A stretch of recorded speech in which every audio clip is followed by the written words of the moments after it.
Dangerous day on the roads for Dallas police today. All kinds of problems with them, with not one but two police chases, all before 10 in the morning. Yeah, and both chases involved stolen cars, and one of them turned deadly. Channel 8's Rebecca Lopez is live in Dallas, where everything went down today. Rebecca?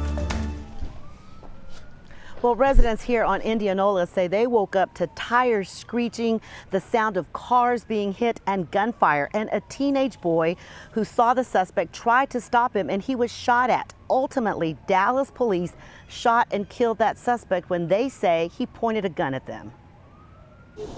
He got onto here and he went straight and knocked down a whole gate right here. Leslie Lunatis says she woke up when she heard a truck smash through her front yard gate. And I see the truck comes up in front of our house, and he busted our gate down, and he tore out all in front of our yard. Other residents saw as the truck's driver hit numerous parked vehicles on Indianola. I heard somebody screaming, and when I looked out, the truck hit the car here, and then he hit other cars and was taking off down, up and down.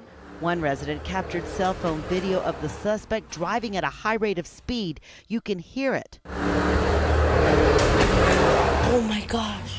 The teenage owner of this red car was inside it when the suspect hit the vehicle. According to the victim's mother, he tried to stop the suspect and they struggled. She did not want to go on camera, but told News 8 the suspect then pulled a gun and shot at her son, barely missing, shooting him in the head. Oh, it was, it was like it was right here in front of the house, which was right there.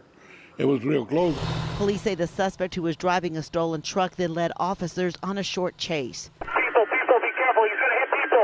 He drove a few blocks, went through a yard, and crashed into a creek bed. Police say when he got out of the truck, he had a gun in his hand. Officers ordered him to drop it, but he raised the weapon, and they were forced to shoot him. Shots fired. Need an ambulance. The suspect died at the scene, leaving residents and police wondering why this happened. Dallas police have not identified the suspect, and there's a discrepancy in the age. Earlier, Dallas police said that the suspect was about 27, 28 years old, but residents in the neighborhood say they know him and they think that he is 17 years old. Dallas police waiting for a positive confirmation from the medical examiner's office on the ID. Reporting live, Rebecca Lopez, Channel 8 News. All right, Rebecca.